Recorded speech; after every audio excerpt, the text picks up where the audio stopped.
ngasi sumahau sagumna sana leibak story collection na miyamgi damakta nungairaba phunga wari ama puduna lakjari wari asigi mamingna Macha Hatpi Mama wari asibu thabirakpana Nungshi Haobijam thaina mamangai ngalingai matam amagi wari ni khul amada hidang kauba suba nomba yamna kanba nupa ama leirami adumakpu mahaksi suba nomba yamna kanjarabasu mama mapa animak leitraba yumjau aduda matomta tarak leizaba misak amadi oirami asomdana tathot kaubi aduna mabung mopa maya marakta naitom yaujabi oirami adumakna mahakti sening chaningba maning tawduna leijarami nongmagi namita hidangna thabak suba chaluraga halakpagi lambida tathosu mata kharaga loinana ising sokpa chatlubaga mapa chanarami tathot laptakne hidangna lakpadu ubada chanajabi mata chaibi ki khuningda kakak thilami matagi matau aduda chaibi di ingangakna kaidawre habano tu ada ta hidang lakleba ma laklaga ai kaidaw habano as nang sidiba aigi chanajabi itani kaina wakhal tajadi oiba kainoi bema wadi haidana aina karamna khangni as nang sidiba ingit irangka amata khangde talle laima ho aikhoidi amata khangjadre haininglibado kok hairo kaidauge tathot mata chaibi ki wadu tabada wadi haida mata da pairamna yenglaklami aduga masu haifet leitholaga sauna khongthang gam thangduna chatkirami matagi matawduda chaibi da noklaga khangneba nupi se laknageba asi haiduna matabu kauduna matungda inakhirami tathot asam sauna lakpana hidangi manak yausilaklami matamduda hidangda wa haijaba sungamda matomta porok chaktuna matada sauna yengthoraklami matamduda chaibi su kari su khangsinadana kaidawre amo adu sauna chakhraga adwaiduda chak leptana leirabade ngasidagi ekhoi ani amu hana kaunaroisi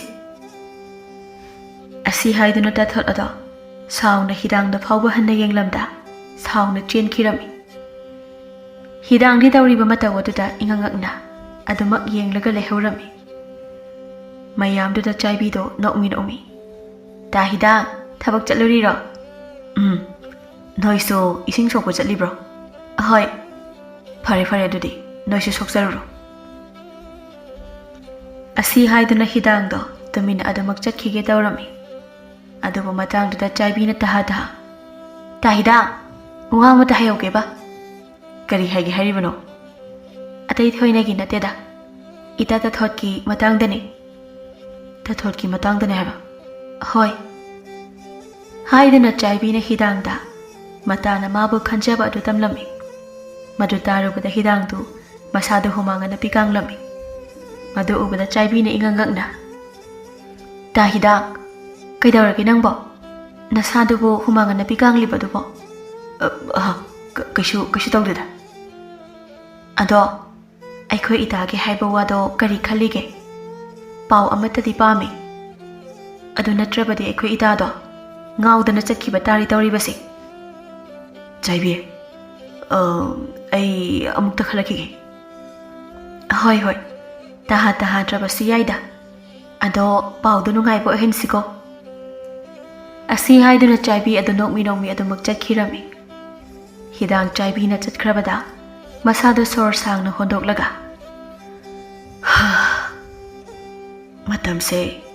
matam ama oire tawrise thainadi nupana nupi koinarami adubu hojikti nupina nupa koibasa yam chatnaramale asi haiduna hidang makoktu hotlaga adumak chakhirami asomdana tathot chaibi ne hidangda noktana wari saruraga yamna harauna lakpada ubada sauna mokhang melaga ngaiko nangna hojikta ta hidanga noktana saribo wari do kari wari no hairo nupi nang naron chumuko kaino wari saba yadro. Ado kari wano haiba. Ho haiba yadaba wa. Kaino khangdimi panghangdi hangi.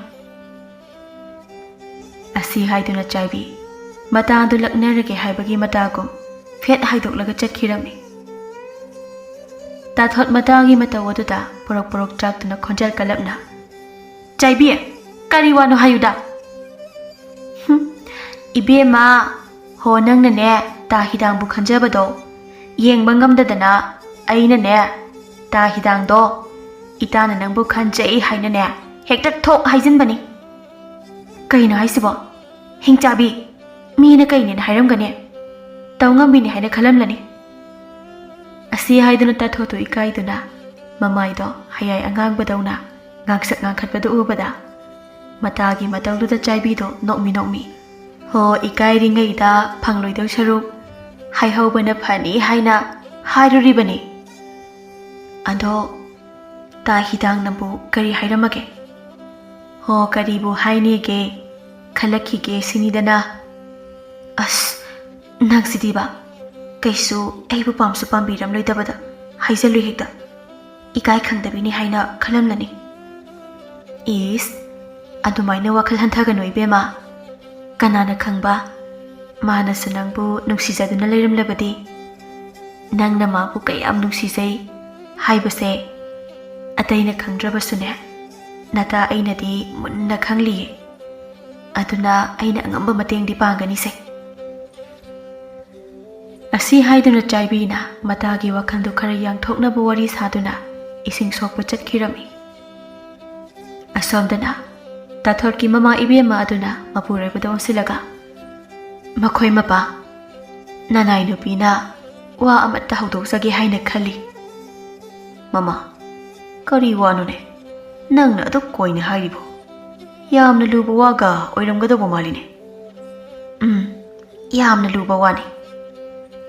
Asi haiduna tathorki mama ibema aduna mapuroibada masanapi ado thangnaba khongi ina khunba sendoi chaba tomchagi masanupa adugi haiba changlaklage haina tamlami madu tabada tathorki mapabung aduna thoina khanjinda mama isa tombi se angang su oiriko adugi su mathakta mana kari pamli haiba su khangdokpana phai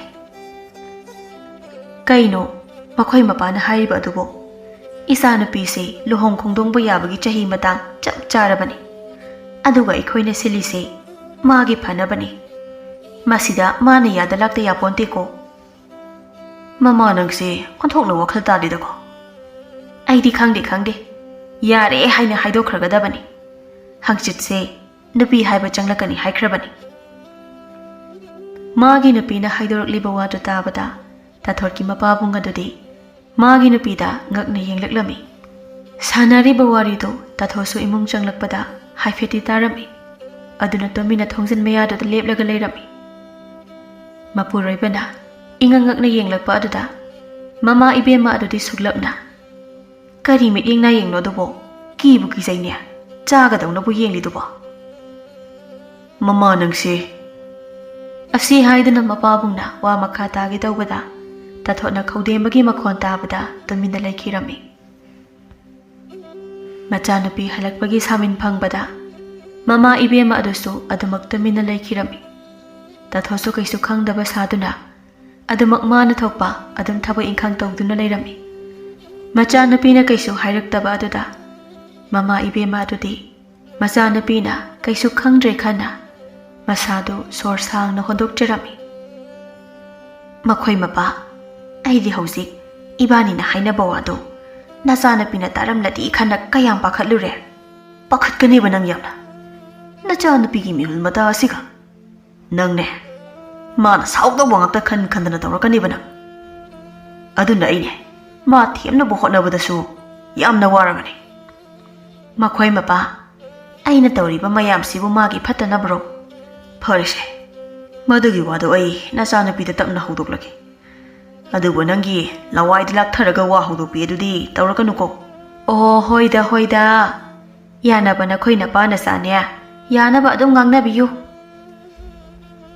asi haiduna tathoki mama ibema ado ngang tuna thokirami Magi nupina ngangang thokiba aduda Tathotki mapabung adusu noktuna makokto haifet haiduna makut haifet hinduna masigi nupi sidiba machinsing hak phabu lepa hainadaba asibu kamdoribano khangdiwani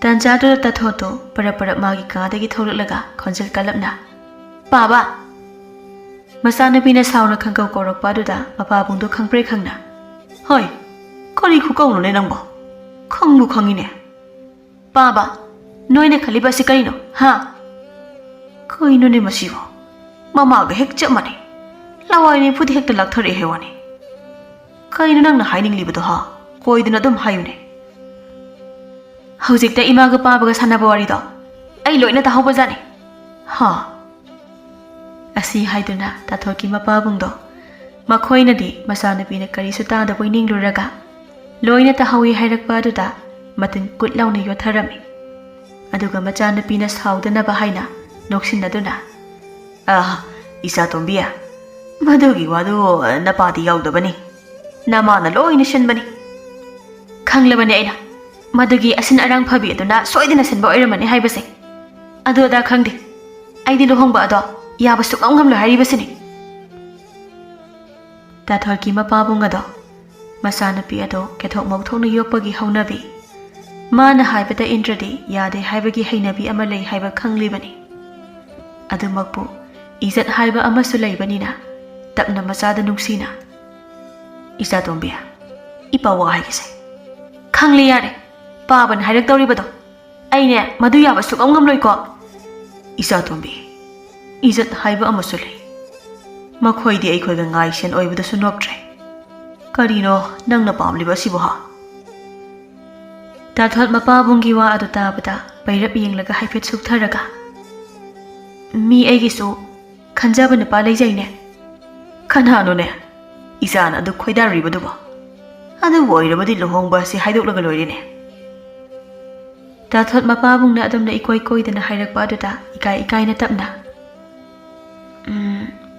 Atai nateda Mamang lekai ta hidang duni kari haiba Tathot mapabungna sauna khanglaw lawrakpa aduda masadu ikhang khanglami adugi sumathakta amukta mangoda saudaba mapana aduk saurakpa aduda yamna pakhatjarami aduna kina Baba ta hidang ne hairaga aduk sauribadubu kaigino kaigi sauridoribano mama mapasu leiba nataba lamja sara aduda nangna leiraga Namana paoi bai khoi si khulle ke sigi mamangda yon basiro ha nangna pamli base Baba wa makha ta kanu matungda madugi wadu hek haudoraklaba ayu phate haiganu luhongna ba hainari ba sai yadaba sungya geroi masida nangna lam hendana anam kanma mata ulaklaba ekhoi phate haiganu ko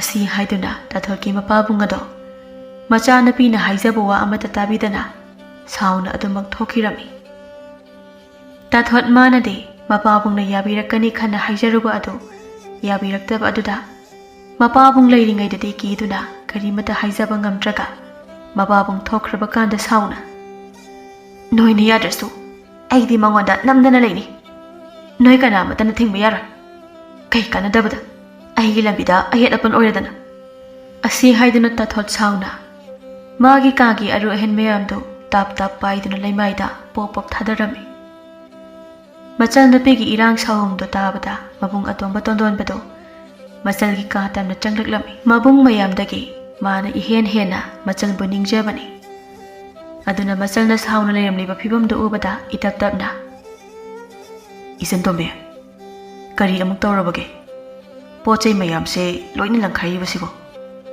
Nangi sauraga pochai da dainabado to usi mayadene Taton sauning labadi aidi hekta langkhaidune Nangna sauriba adubu karigino se taton da sekna muta hayuse isal di maramokpini se hairo Taton aine aikhoi imaga pabaga se yamna sauninge Asi haidana tathon mamaga mapabungana selliba amadi mana hidangbu khanjaba adu tamlami Madu taraga anem awang thoina khandaba migi mi chap manai haina khanjaba tondon ba adudi thoina khanjindana Ihe ꯑꯗꯨꯒꯤ ꯑꯣꯏꯔꯗꯤ ꯏꯃꯥꯒ ꯄꯥꯕꯒꯅ ꯅꯪꯅ ꯈꯟꯖꯔꯤꯕꯗꯣ ꯈꯪꯗꯕꯒꯤ ꯑꯣꯏꯔꯝꯒꯅꯤ. ꯅꯠꯇꯦ, ꯑꯩꯅ ꯃꯗꯨꯁꯨ ꯄꯥꯕꯗ ꯍꯥꯏꯔꯕꯅꯤ. ꯑꯗꯨꯕꯨ ꯃꯃꯥ ꯃꯄꯥ ꯂꯩꯇꯕ ꯂꯝꯖꯥ ꯁꯔꯥꯗ ꯂꯩꯕ ꯌꯥꯔꯣꯏꯁꯤꯅꯤ. ꯂꯨꯍꯣꯡꯕ ꯑꯗꯨ ꯌꯥꯗꯕ ꯌꯥꯔꯣꯏ ꯍꯥꯏꯅ ꯀꯟꯅ ꯉꯥꯡꯂꯝꯃꯤ. ꯇꯣꯟꯗꯣꯟꯕ ꯃꯆꯜꯒꯤ ꯋꯥ ꯑꯗꯨ ꯇꯥꯕꯗ ꯀꯔꯤ ꯍꯥꯏꯁꯤꯒꯦ ꯍꯥꯏꯐꯝ ꯈꯪꯂꯝꯗꯦ. ꯃꯃꯥ ꯃꯄꯥꯒꯤ ꯑꯅꯤꯡꯕ ꯑꯗꯨꯁꯨ ꯊꯨꯡꯍꯟꯅꯤꯡꯂꯝꯃꯤ. ꯑꯗꯨꯒ ꯃꯆꯜ ꯅꯨꯄꯤꯅ ꯅꯤꯡꯕ ꯀꯥꯏꯅ ꯂꯦꯟꯕ ꯑꯗꯨꯁꯨ ꯌꯦꯡꯕ ꯄꯥꯝꯂꯝꯗꯦ. ꯑꯗꯨꯅ ꯃꯥꯁꯨ ꯇꯧꯐꯝ ꯈꯪꯗ, ꯏꯆꯜꯇꯣꯝꯕꯤ, ꯅꯪꯁꯨ ꯏꯃꯥ ꯄꯥꯕꯅ ꯌꯥꯗꯦ ꯍꯥꯏꯔꯕꯅꯤꯅ ꯋꯥꯈꯜ ꯈꯤꯇꯪ ꯈꯟꯊꯧ. ꯀꯩꯅꯣ ꯇꯥꯇꯣꯟꯅ ꯍꯥꯏꯗꯨꯕꯣ? ꯅꯆꯜ ꯑꯩꯒꯤ ꯑꯋꯥꯕꯁꯦ ꯑꯇꯩꯅ ꯎꯕꯤꯗ꯭ꯔꯕꯁꯨ ꯇꯥꯇꯣꯟꯅ ꯎꯕꯤꯒꯅꯤ ꯈꯟꯅ ꯍꯥꯏꯖꯔꯨꯕꯅꯤ. ꯑꯗꯨꯕꯨ ꯇꯥꯇꯣꯟꯁꯨ ꯑꯇꯩꯒ ꯆꯞ ꯃꯥꯟꯅꯔꯝꯂꯕ. ꯅꯍꯥꯟ ꯃꯈꯩ ꯇꯥꯇꯣꯟꯅ ꯅꯆꯜꯕꯨ ꯅꯨꯡꯁꯤꯕ ꯁꯥꯔꯤꯕ ꯃꯌꯥꯝ ꯑꯁꯤꯗꯤ ꯇꯧꯁꯤꯟꯅꯕ ꯉꯥꯛꯇ ꯑꯣꯏꯔꯝꯂꯕ. ꯇꯣꯟꯗꯣꯟꯕ ꯃꯆꯜꯅ ꯑꯗꯨꯝꯅ ꯃꯥꯕꯨ ꯅꯤꯟꯗꯥ ꯇꯧꯕꯗꯨ ꯅꯨꯡꯉꯥꯏꯖꯔꯝꯗꯦ. ꯑꯗꯨꯅ ꯏꯇꯞ ꯇꯞꯅ, ꯏꯕꯨꯡꯒꯤ ꯏꯕꯦꯝꯃ, ꯅꯪ ꯑꯗꯨꯝꯅꯗꯤ ꯍꯥꯏꯒꯅꯨ. ꯏꯕꯨꯡꯁꯨ ꯏꯆꯟꯅ ꯅꯤꯡꯕ ꯀꯥꯏꯅ ꯂꯦꯟꯕꯗꯣ ꯌꯦꯡꯕ ꯄꯥꯝꯕ ꯅꯠꯇꯦꯅꯦ. ꯑꯗꯨꯕꯨꯅꯦ, ꯑꯗꯨꯗ ꯏꯃꯥ ꯄꯥꯕꯒꯤ ꯃꯤꯡꯆꯠ ꯃꯥꯡꯒꯅꯤꯁꯤ ꯅꯠꯇ꯭ꯔꯣ? ꯏꯆꯜꯅꯁꯨ ꯅꯕꯨꯡꯕꯨ ꯑꯗꯨꯝꯅ ꯋꯥꯈꯜ ꯄꯤꯛꯂꯝꯒꯅꯤ ꯍꯥꯏꯅ ꯈꯜꯂꯕꯣꯏꯔꯦꯀꯣ? ꯑꯗꯨꯕꯨꯅꯦ, ꯌꯦꯡꯉꯣꯏ, ꯑꯩꯅꯗꯤ ꯅꯪꯅ ꯏꯃꯥ ꯄꯥꯕꯒꯤ ꯃꯥꯌꯣꯛꯇ ꯂꯩꯗꯨꯅ ꯅꯛꯅ ꯂꯥꯞꯅꯈꯤꯕ ꯍꯥꯏꯕꯗꯣ ꯄꯥꯝꯗꯕꯒꯤꯅꯤꯅꯦ. ꯑꯁꯤ ꯍꯥꯏꯗꯨꯅ ꯇꯣꯟꯗꯣꯟꯕꯅ ꯃꯆꯜꯒꯤ ꯃꯄꯨꯛ ꯑꯣꯟꯅꯕ ꯐꯅ ꯀꯟꯅ ꯊꯦꯝꯂꯝꯃꯤ. ꯑꯗꯨꯕꯨ ꯇꯥꯊꯣꯠꯀꯤ ꯄꯨꯛꯅꯤꯡꯗꯤ ꯃꯕꯨꯡꯅ ꯐꯅ ꯀꯟꯅ ꯊꯦꯝꯂꯕꯁꯨ ꯑꯣꯜꯂꯨ ꯍꯥꯏꯕ ꯌꯥꯔꯝꯗꯦ. ꯃꯆꯜꯅ ꯃꯥꯅ ꯅꯤꯡꯂꯤꯕ ꯑꯗꯨ ꯍꯣꯡꯉꯨ ꯍꯥꯏꯕ ꯃꯌꯥꯗ꯭ꯔꯕ ꯑꯗꯨꯗꯗꯤ ꯇꯣꯟꯗꯣꯟꯕꯗꯨ ꯎꯄꯥꯏ ꯂꯩꯇꯅ, ꯏꯆꯜꯒꯤ ꯄꯨꯛꯅꯤꯡꯅꯕꯨ ꯑꯗꯨ ꯌꯧꯔꯕꯗꯤ ꯏꯕꯨꯡꯅ ꯀꯔꯤꯕꯨ ꯍꯥꯏꯔꯨꯅꯤ. ꯅꯪꯅ ꯐꯩ ꯈꯟꯕꯗꯣ ꯑꯗꯨꯝ ꯇꯧꯔꯣ. ꯑꯁꯤ ꯍꯥꯏꯗꯨꯅ ꯇꯣꯟꯗꯣꯟꯕꯗꯨ ꯇꯞꯅ ꯃꯆꯜꯒꯤ ꯐꯃꯨꯡꯗꯒꯤ ꯍꯧꯒꯠꯂꯒ ꯑꯗꯨꯃꯛ ꯊꯣꯛꯈꯤꯔꯝꯃꯤ.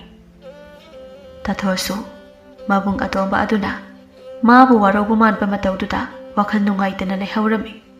ꯃꯆꯤꯟꯗꯁꯨ ꯇꯞꯅ, ꯇꯥꯇꯣꯟ, ꯅꯆꯜꯕꯨ ꯍꯥꯏꯕ ꯏꯟꯗꯦ ꯍꯥꯏꯅ ꯋꯥꯔꯧꯕꯤꯒꯅꯨꯀꯣ. ꯑꯁꯤ ꯍꯥꯏꯅ ꯇꯥꯊꯣꯠ ꯑꯗꯣ ꯋꯥꯈꯜ ꯅꯨꯡꯉꯥꯏꯇꯅ ꯂꯩꯍꯧꯔꯝꯃꯤ. ꯑꯁꯨꯝꯅ ꯅꯨꯃꯤꯠ ꯅꯤꯅꯤꯒꯤ ꯃꯇꯨꯡꯗ ꯇꯥꯊꯣꯠꯄꯨ ꯍꯥꯏꯕ ꯆꯪꯂꯛꯂꯝꯃꯤ. ꯃꯌꯥꯝ ꯃꯃꯥꯡꯗꯗꯤ ꯑꯁꯥꯎꯕ ꯑꯗꯨ ꯎꯠꯊꯣꯛꯂꯨꯕ ꯌꯥꯗꯕꯅ ꯇꯥꯊꯣꯠ ꯃꯁꯥꯗꯨ ꯐꯥꯊꯖꯔꯝꯃꯤ. ꯃꯌꯥꯝ ꯍꯦꯛ ꯍꯟꯈꯤꯕꯒ ꯃꯃꯥꯅ ꯍꯥꯏꯕ ꯉꯥꯡꯕ ꯇꯥꯗ ꯃꯇꯥ ꯆꯥꯏꯕꯤꯒꯤꯗ ꯇꯍꯥ ꯇꯍꯥ ꯂꯥꯛꯇꯨꯅ ꯃꯇꯥꯒꯤ ꯁꯨꯃꯥꯡꯗ ꯂꯦꯞꯇꯨꯅ, ꯆꯥꯏꯕꯤ! ꯆꯥꯏꯕꯤ! ꯃꯣꯏꯒꯤ ꯏꯃꯨꯡꯒꯤ ꯃꯤꯈꯩꯁꯤꯅ ꯀꯥꯏꯗꯅ ꯂꯣꯏꯅ ꯆꯠꯅꯈ꯭ꯔꯕ ꯖꯥꯠꯂꯣ? ꯀꯧꯕ ꯂꯥꯡꯕꯒ ꯑꯃꯠꯇ ꯇꯥꯗꯕꯁꯤꯕꯣ? ꯇꯥꯊꯣꯠ ꯃꯆꯤꯟꯗ ꯁꯥꯎꯔꯤ ꯁꯥꯎꯔꯤ ꯃꯨꯔꯨꯝ ꯃꯨꯔꯨꯝ ꯁꯣꯟꯗꯨꯅ ꯂꯩꯔꯤꯉꯩ ꯑꯗꯨꯗ ꯆꯥꯏꯕꯤꯁꯨ ꯃꯇꯥꯅ ꯀꯧꯈꯤꯕꯒꯨꯝ ꯇꯧꯏ ꯍꯥꯏꯗꯨꯅ ꯏꯃꯨꯡꯗꯒꯤ ꯄꯔꯞ ꯄꯔꯞ ꯊꯣꯛꯂꯛꯄꯗ ꯃꯇꯥꯅ ꯏꯁꯧ ꯏꯔꯥꯡ ꯂꯥꯡꯅ ꯂꯦꯞꯂꯤꯕꯗꯨ ꯎꯕꯗ ꯅꯣꯛꯃꯤ ꯅꯣꯛꯃꯤ. ꯀꯩꯅꯣ, ꯍꯧꯖꯤꯛꯇ ꯅꯌꯨꯝꯗ ꯍꯥꯏꯕ ꯆꯪꯈꯤꯕꯤ ꯀꯩꯅꯥꯁꯤꯅ ꯑꯩꯈꯣꯏ ꯁꯨꯝ ꯌꯧꯔꯛꯂꯤꯁꯤꯅ ꯀꯝꯗꯧꯔꯤꯕꯅꯣ? ꯏꯕꯦꯝꯃ, ꯅꯪꯒꯤ ꯐꯥꯒꯤꯗꯣ ꯃꯇꯥꯡ ꯆꯥꯗꯦ. ꯁꯣꯝꯗ ꯑꯩꯅ ꯀꯣꯛꯁꯦ ꯋꯣꯡ ꯋꯣꯡ ꯂꯥꯎꯔꯕꯅꯤ. ꯀꯩꯅꯣꯅꯦ, ꯑꯐꯕ ꯏꯅꯥꯛ ꯈꯨꯟꯕ ꯅꯨꯄꯥ ꯐꯪꯕꯒꯤꯔꯣ? ꯑꯁ, ꯅꯪꯁꯨ ꯑꯃꯨꯛ ꯌꯥꯎꯁꯤꯜꯂꯛꯑꯕꯣ? ꯑꯩꯅ ꯂꯥꯛꯂꯤꯁꯦ ꯑꯇꯩꯒꯤ ꯅꯠꯇꯦ, ꯇꯥ ꯍꯤꯗꯥꯡꯒꯤ. ꯇꯥꯊꯣꯠꯅ ꯋꯥ ꯍꯥꯏꯒꯦ ꯇꯧꯕꯗꯣ ꯃꯔꯛ ꯄꯠ ꯊꯠꯂꯒ ꯆꯥꯏꯕꯤꯅ, ꯏꯇꯥ, ꯃꯥꯒꯤ ꯋꯥꯗꯣ ꯇꯣꯛꯂꯣꯗ.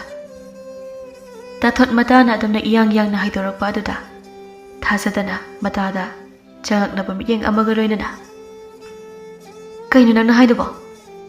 ꯑꯩꯅ ꯃꯥꯕꯨ ꯀꯌꯥꯝ ꯅꯨꯡꯁꯤꯖꯩ ꯍꯥꯏꯕꯁꯦ ꯅꯪꯁꯨ ꯃꯨꯟꯅ ꯈꯪꯂꯤꯕ ꯅꯠꯇ꯭ꯔꯣ? ꯑꯗꯨꯒ ꯅꯪꯅ ꯑꯗꯨꯛ ꯂꯥꯏꯅ ꯍꯥꯏꯗꯣꯔꯛꯂꯤꯕ ꯑꯗꯨꯕꯨ, ꯅꯪꯁꯤꯕꯨ ꯑꯩꯒꯤ ꯍꯦꯛ ꯆꯥꯟꯅꯖꯕ ꯏꯇꯥꯗꯨꯅꯤꯀꯣ? ꯆꯥꯏꯕꯤ, ꯃꯇꯥꯅ ꯋꯥꯔꯧꯅ ꯍꯥꯏꯔꯛꯂꯤꯕ ꯋꯥ ꯑꯗꯨꯗ ꯃꯇꯥꯅ ꯋꯥꯔꯧꯈꯤꯗꯅꯕ ꯈꯟꯅ ꯏꯄꯥ ꯄꯥꯈꯠꯅ, ꯃꯁꯤꯒꯤꯅꯦ ꯋꯥꯔꯧ ꯄꯨꯛꯂꯧꯒꯟꯕꯤ ꯑꯁꯤꯅ ꯃꯔꯣꯜ ꯑꯃ, ꯑꯩꯅ ꯍꯥꯏꯁꯦ ꯑꯝꯇ ꯇꯥꯈꯣ ꯀꯩꯗꯧꯒꯦ? ꯑꯁꯤ ꯍꯥꯏꯗꯨꯅ ꯆꯥꯏꯕꯤꯅ ꯇꯥꯊꯣꯠꯇ ꯍꯤꯗꯥꯡꯅ ꯃꯥꯕꯨ ꯀꯌꯥ ꯈꯟꯗꯕ ꯃꯥꯜꯂꯤ. ꯅꯍꯥꯟ ꯍꯥꯏꯈꯤꯕ ꯋꯥꯗꯨꯒꯤ ꯃꯔꯣꯜ ꯑꯃꯠꯇ ꯍꯥꯏꯔꯛꯇꯦ ꯍꯥꯏꯅ ꯍꯥꯏꯔꯛꯂꯝꯃꯤ. ꯃꯗꯨ ꯇꯥꯕꯗ ꯇꯥꯊꯣꯠꯁꯨ ꯃꯄꯨꯛꯅꯤꯡꯗ ꯈꯤꯇꯪꯗꯤ ꯅꯨꯡꯉꯥꯏꯇꯅ ꯃꯥꯕꯨ ꯇꯁꯦꯡꯅ ꯀꯔꯤꯃꯠꯇ ꯈꯟꯗꯕ ꯖꯥꯠꯂ ꯍꯥꯏꯅ ꯈꯜꯂꯝꯃꯤ. ꯑꯗꯨꯃꯛꯄꯨ ꯃꯥꯒꯤ ꯐꯥꯊꯕ ꯉꯝꯗ꯭ꯔꯕ ꯄꯨꯛꯅꯤꯡ ꯑꯗꯨꯅ ꯏꯇꯠ ꯇꯠꯇꯅ ꯀꯔꯤꯒꯤ ꯈꯜꯂꯝꯂꯣꯏ ꯍꯥꯏꯅ ꯀꯥꯏꯍꯧꯔꯝꯃꯤ. ꯑꯗꯨꯒ ꯇꯍꯥ ꯇꯍꯥ ꯃꯇꯥꯗ ꯑꯣꯟꯁꯤꯜꯂꯒ, ꯆꯥꯏꯕꯤ, ꯑꯩ ꯑꯗꯨ ꯑꯗꯥ ꯈꯪꯗꯦ. ꯃꯥꯒꯤ ꯄꯥꯎꯈꯨꯝ ꯉꯥꯏꯗꯨꯅ ꯂꯩꯕꯒꯤ ꯃꯇꯝ ꯅꯠꯇ꯭ꯔꯦ. ꯑꯩ ꯍꯣꯔꯦꯟꯗꯤ ꯃꯥꯒꯤ ꯃꯌꯨꯝꯗ ꯆꯠꯇꯨꯅ ꯑꯁꯦꯡꯕ ꯑꯃ ꯈꯪꯅꯕ ꯍꯣꯠꯅꯔꯨꯔꯒꯅꯤ. ꯀꯩꯅꯣ ꯅꯪꯅ ꯍꯥꯏꯗꯨꯕꯣ? ꯃꯌꯨꯝꯗ ꯃꯇꯣꯝꯇ ꯂꯩꯕ ꯑꯗꯨꯗ ꯆꯠꯂꯨꯔꯒ ꯃꯌꯥꯝꯅ ꯅꯪꯕꯨ ꯀꯔꯤꯅꯤ ꯍꯥꯏꯅꯈꯤꯅꯤ? ꯑꯩ ꯃꯗꯨ ꯀꯔꯤꯃꯇ ꯈꯟꯗꯦ. ꯑꯩꯒꯤ ꯑꯣꯏꯔꯤꯕ ꯐꯤꯕꯝꯁꯤꯗ ꯄꯟꯊꯗꯨꯅ ꯂꯩꯕ ꯑꯩ ꯄꯥꯝꯗ꯭ꯔꯦ. ꯐꯔꯦ, ꯅꯪꯅ ꯑꯗꯨ ꯌꯧꯅ ꯂꯦꯞꯂꯕꯅꯤꯅ ꯍꯣꯔꯦꯟꯗꯣ ꯑꯩꯒ ꯑꯣꯏꯅ ꯆꯠꯂꯁꯤ. ꯍꯣꯏ ꯐꯔꯦ, ꯅꯪꯁꯨ ꯅꯊꯧ ꯆꯤꯟꯕꯤꯅꯤ, ꯅꯊꯧ ꯄꯥꯡꯂꯨꯔꯣ. ꯑꯩꯁꯨꯅꯦ ꯌꯨꯝꯗ ꯏꯃꯥꯒꯤ ꯃꯇꯦꯡ ꯈꯤꯇ ꯄꯥꯡꯂꯨꯈꯤꯒꯦ. ꯑꯁꯤ ꯍꯥꯏꯗꯨꯅ ꯇꯊꯣꯠꯁꯨ ꯃꯌꯨꯝꯗ ꯑꯗꯨꯃꯛ ꯍꯟꯈꯤꯔꯝꯃꯤ.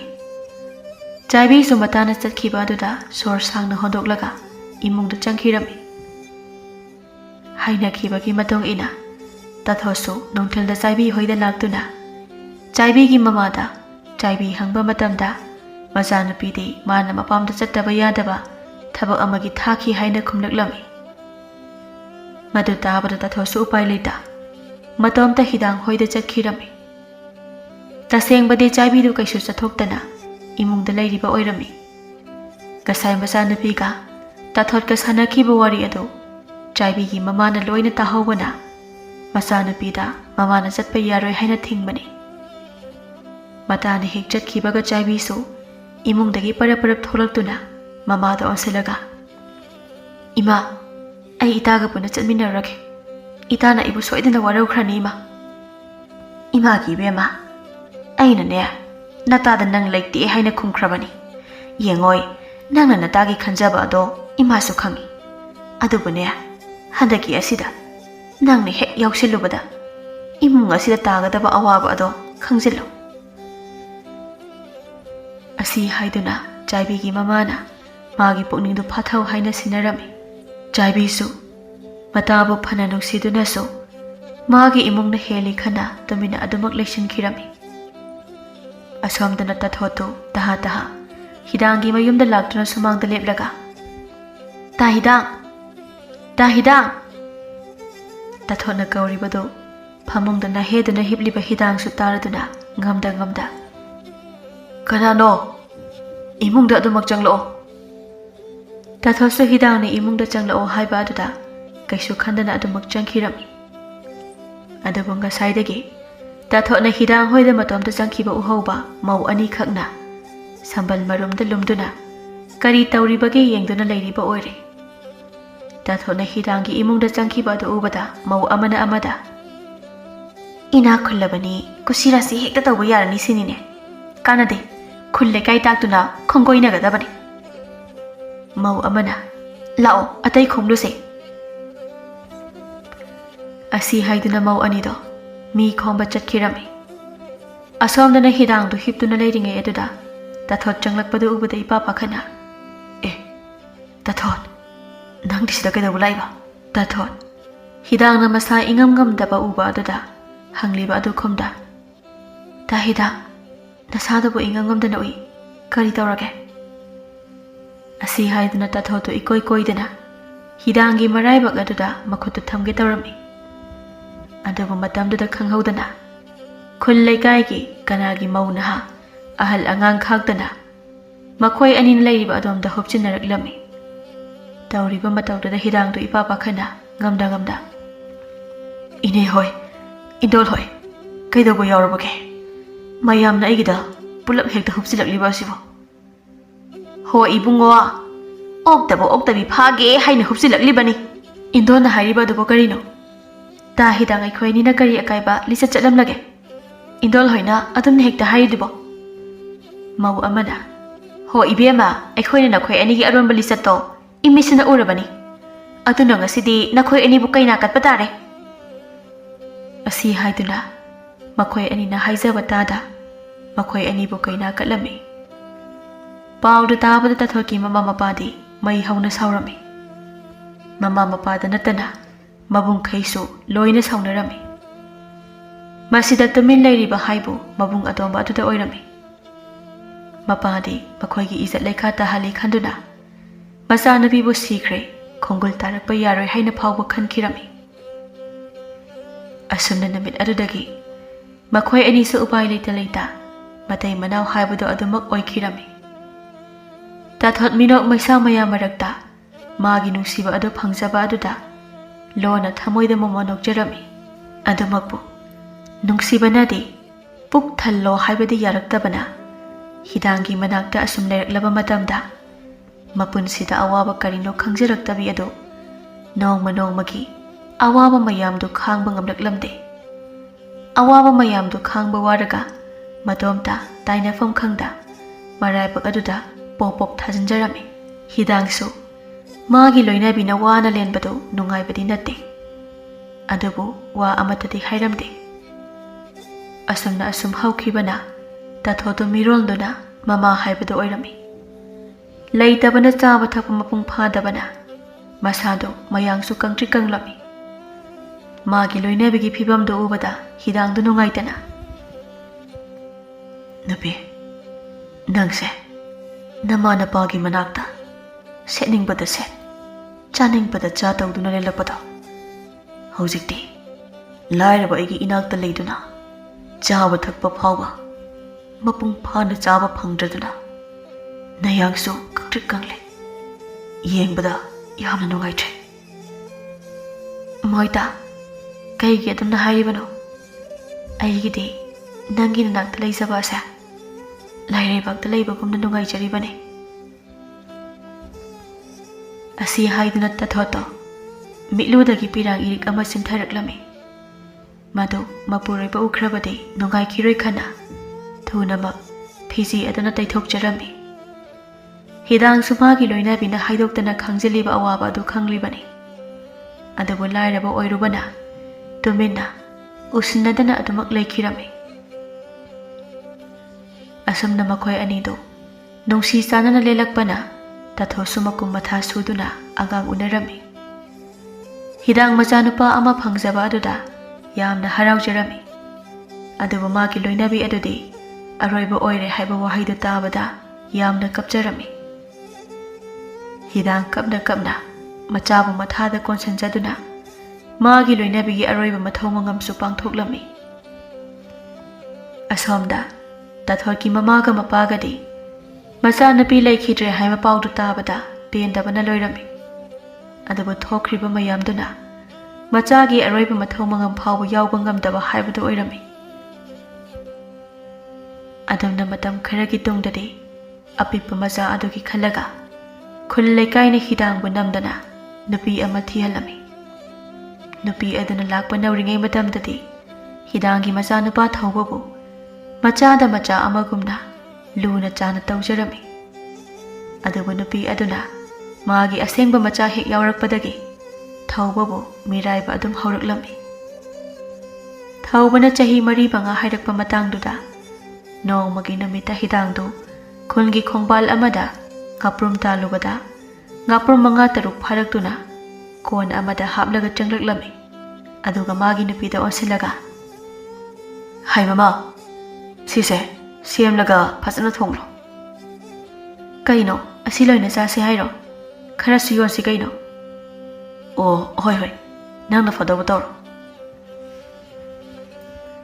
asi haiduna hidangdi imungda mafi hongbani haina changkhirami matamda tathawbado sanaba chaluraga hanjilakpada konda ngaprum yauribado ubada madi chaningba khangpok poklami ima ai nga chaninge ai asi charage se chao si chao kahino khangde asi haiduna hidangi nabi adombido ngaprum amata paikhalaga machanapa ahangi makhanang mayada insinge haina tawba aduda ngaprum adunaga nanbaduna ngaprum do thawbagi makhanang manungda changsinkhirami ngaprum aduna makhanang manungda changkhiba aduda makhanang adu phunduna thawbado mamitagi mapi chadum taraklami madu ubada hidangi napi atombi adu imung lomda onsilaga makhoi babu mapalda amta thokpiro hidang sumagi napi na pakhana kawrapa aduda taha mapalda tholaklami